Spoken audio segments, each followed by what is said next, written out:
تم سب بچے بیٹھے ہو، والدین کو اپنی جنت بنا لو، ماں باپ کو اپنی جنت بنا لو، ان کی دعا لے لو۔ میرے نبی نے فرمایا کاش میری ماں زندہ ہوتی۔ ماں کا خاص طور پر منشن کیا، میری ماں کیوں کہ باپ کو تو دیکھا ہی نہیں اور ماں کو دیکھا ہے 6 سال۔ میری ماں زندہ ہوتی اور میں عشاء کی نماز کے مصلی پہ کھڑا ہوتا اور میرے گھر سے میری ماں کہتی محمد، تو میں ماں کے لیے نماز توڑ دیتا۔ میرا نبی کہہ رہا ہے۔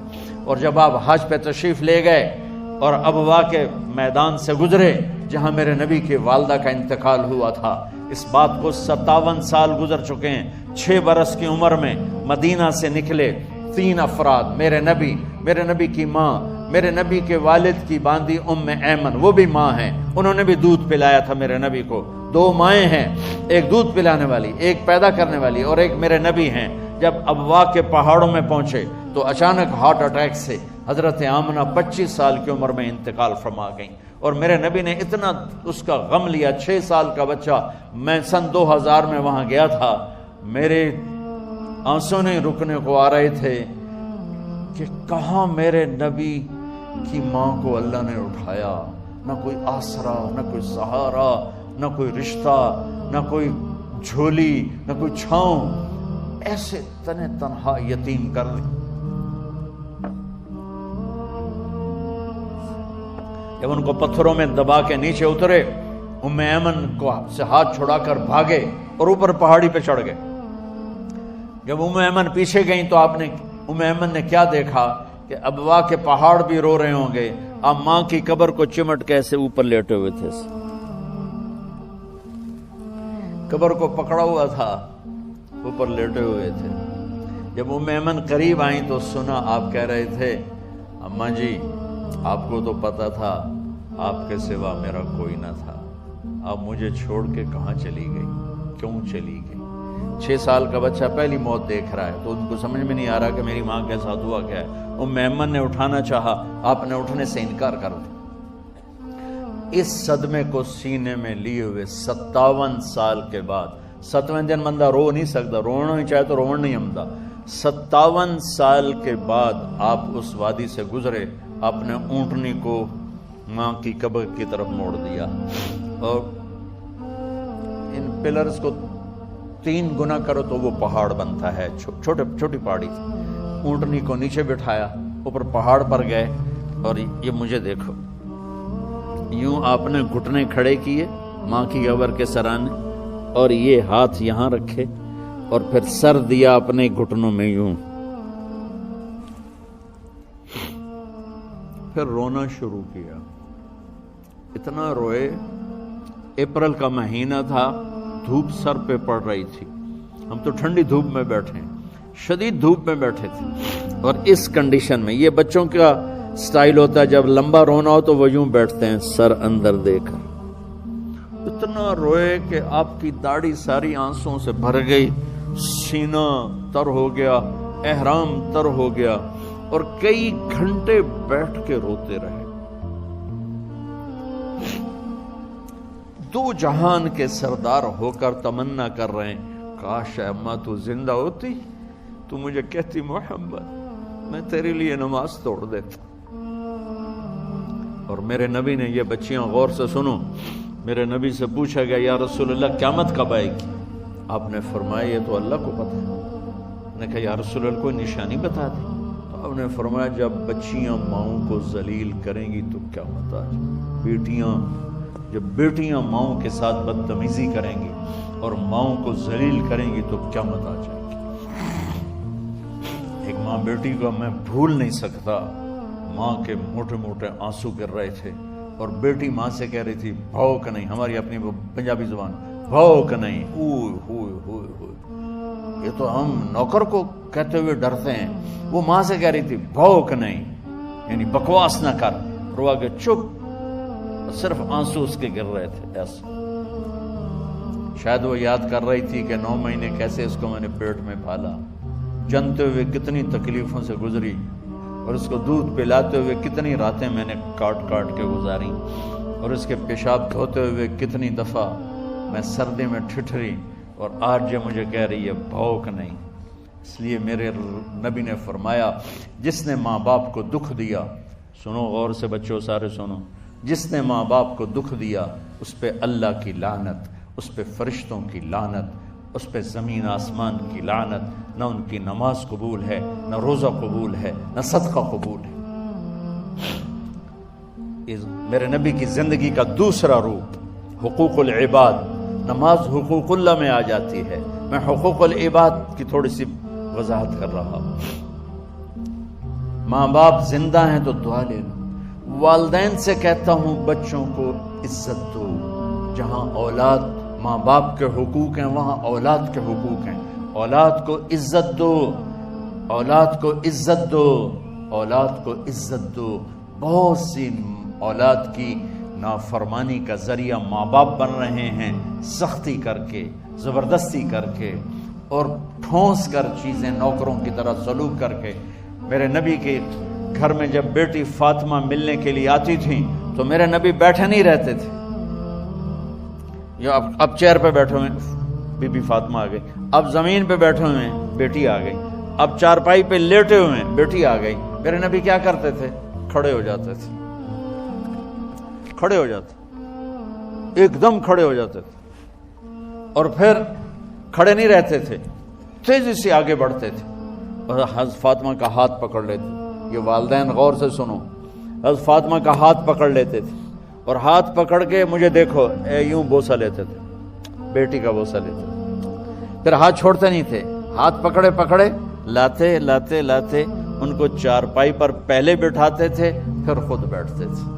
یہ باپ اور رسول ہو کر بیٹی کو یہ عزت دیتے تھے۔ پھر وہ جنت کی عورتوں کی سردار بنی، پھر وہ جنت کے سرداروں کی ماں بنی، پھر وہ اللہ کے شیر کی زوجہ بنی۔ تو والدین سے کہتا ہوں کہ اپنے بچوں کو عزت دو، عزت دو، عزت دو، عزت دو۔ پھر آپ سے زندگی کے بڑے فیصلے ہیں شادی، آپ لوگ اکٹھے پڑھتے ہو لڑکے لڑکیاں، اپنی شادی کے فیصلے خود نہ کرو، اپنے ماں باپ کے حوالے کرو، اس میں شرافت بھی ہے، اس میں برکت بھی ہے، اس میں رحمت بھی ہے، اور اس میں والدین کی دعائیں بھی ہیں۔ کورٹ میرج کو ہوا نہ دو، boy friend girl friend culture ہمارا نہیں ہے۔ میرے نبی کے طریقے میں مرد اور عورت کا صرف نکاح سے تعلق ہے، اس کے علاوہ سب جہنم کی آگ ہے۔ اور والدین سے کہتا ہوں کہ اپنے بچوں سے پوچھ کے رشتے کرو، زبردستی مت کرو۔ میرا معاشرہ بہت سنگین قسم کے جرم کا شکار ہے، بچوں پہ مسلط کر دیتے ہیں، ایتھے ہی کرنی ہے، جٹاں چی کرنی ہے، بٹاں چی کرنی، پتہ نہیں آئے کتوں جٹ بٹ، چلو تم ناراض نہ ہو، راجپوتاں چی کرنی، میں راجپوت ہوں، میں اپنی قوم کو بھی رگڑ دیتا ہوں، راجپوتاں چی کرنی، اگاں کرنی کوئی نہیں۔ یہ ظلم و ستم اولاد پہ مت کرو، اپنی بچی سے پوچھو، اگر بیٹی ہاں کرے تو پھر قدم اٹھاؤ، اگر بیٹی کہہ دے میں نہیں کرنا چاہتی تو وہ نافرمان نہیں ہے۔ اللہ کے واسطے میری سنو، صرف تم نہیں سن رہے، اس کیمرے سے لاکھوں کروڑوں لوگ سن رہے ہیں۔ اگر بیٹا یوں کہہ دے کہ ابا میں نے یہاں شادی نہیں کرنی، میرا جی نہیں چاہتا ہے، تو وہ بیٹا نافرمان نہیں ہے، فرما بردار ہے، اس نے شریعت کا حق استعمال کیا ہے۔ اب ایسا ظلم مت کرو کہ نہیں اتھے ہی کرنی ہے، اتھے گھروں نکل جاؤ۔ زندگی تم نے تو نہیں گزارنی، زندگی تو بچے نے گزارنی، میں قربان جاؤں۔ ایک حدیث سنو پہلے، پھر اگلی بات سناتا ہوں۔ ما تزوجت وما زوجت الا بوحی من السماء نزل به جبریل۔ لوگو سنو، میں نے جہاں شادی کی، میں نے جہاں بیٹی کی شادی کی، پہلے آسمان سے جبریل فرشتہ اللہ کا حکم لے کر آیا، پھر میں نے قدم اٹھایا۔ سمجھ گئے میری یہ بات؟ سمجھ گئے سارے؟ اب اگلی سنو۔ حضرت علی فاطمہ کا رشتہ لینے آ گئے اور جبریل ان سے پہلے آ گئے کہ یا رسول اللہ فاطمہ علی کے لیے ہے۔ باپ محمد مصطفیٰ جیسا ہے، رشتہ مانگنے والا علی جیسا ہے، اور بیٹی فاطمہ جیسی ہے۔ اور آپ پوچھتے ہیں علی کیسے آئے؟ وہ شرم کی وجہ سے کچھ کہہ نہ سکے، چپ۔ آپ کو تو پتا تھا، آپ نے فرمایا فاطمہ کے رشتے کے لیے آئے ہو؟ کہ جی۔ تو جبریل تنال بیٹھا ہوا ہے کہ یا رسول اللہ اتھے ہی کرنا ہے، آپ نے ہاں نہیں کی، آپ نے کہا انشاءاللہ، اور یہ کہہ کر اٹھ گئے۔ انشاءاللہ نبی کا ہاں ہی ہوتا ہے، لیکن جبریل کے آنے کے باوجود اور اللہ کے کہنے کے باوجود میرے نبی کو بھی پتا ہے کہ یہ رشتہ یہاں کاتب تقدیر نے لکھ دیا ہے، لیکن امت کو سبق سکھانے کے لیے آپ گھر تشریف لے گئے۔ بیٹی فاطمہ کہ جی یا رسول اللہ، کہ علی کا رشتہ آیا ہے، میں ہاں کر دوں؟ سبحان، میں اپنے دیہاتی بچیوں پہ مجھے رونا آ گیا کہ جنہیں پتہ ہی نہیں ہوتا سانو کہیں دے نال بندے پہ جانور ہے یا انسان ہے۔ علی جیسا داماد، چلو علی کو چھوڑو، فاطمہ کو چھوڑو، جبریل آیا بیٹھا ہے، جبریل آیا بیٹھا ہے۔ اس کے بعد فاطمہ سے پوچھنے کی کیا بات ہے؟ جبریل آ کر کہہ رہا یا رسول اللہ، اللہ کہہ رہا فاطمہ علی کے لیے ہے اور علی فاطمہ کے لیے ہے، اور پھر آپ کہتے ہیں بیٹی فاطمہ ہاں کر دو۔ ہماری تو آج کی بیٹیاں انکار نہیں کرتی، چپ کر کے گاں ماش طرح بن چھڑ دین کلے نال۔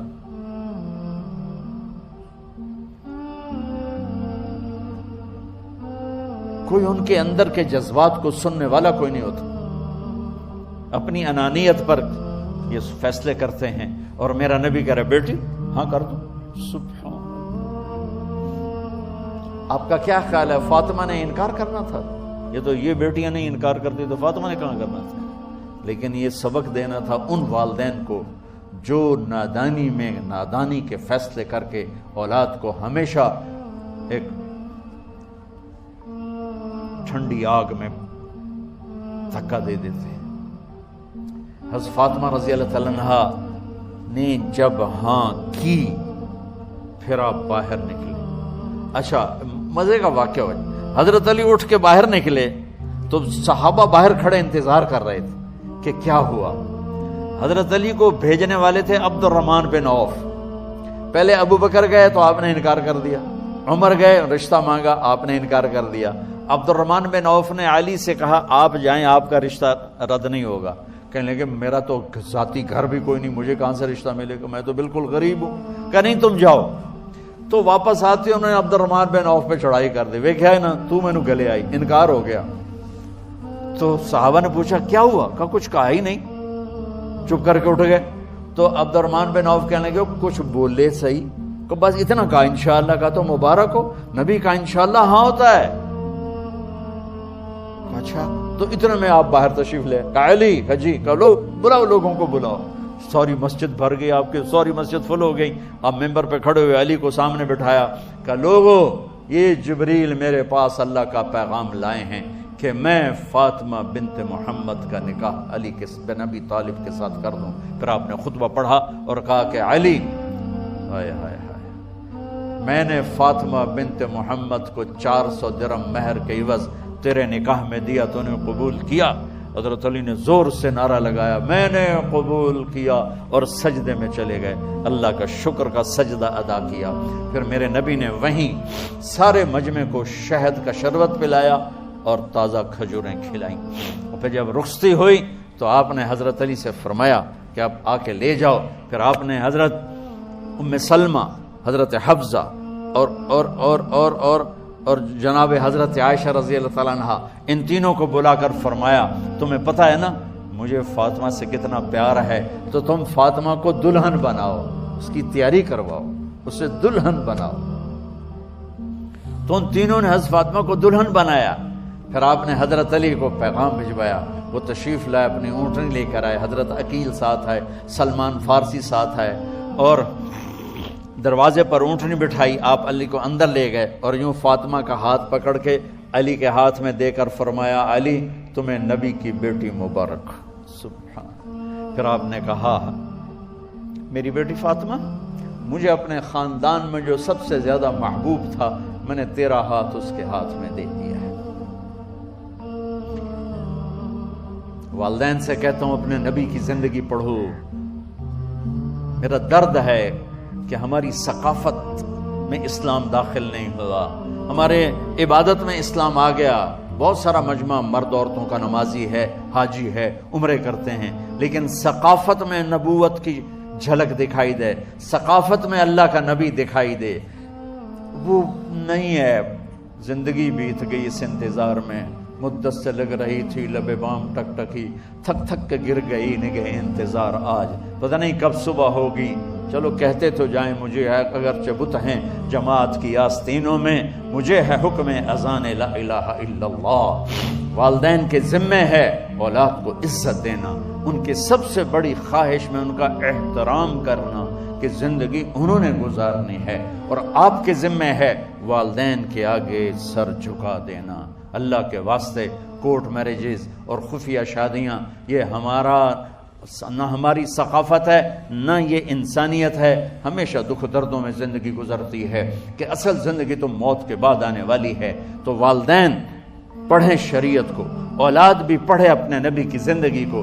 ایک شخص حضرت عمر کے پاس آیا ایک بیٹے کو لے کر، کہا امیر المومنین یہ میرا بیٹا بڑا نافرمان ہے اور مجھے بہت تنگ کرتا ہے۔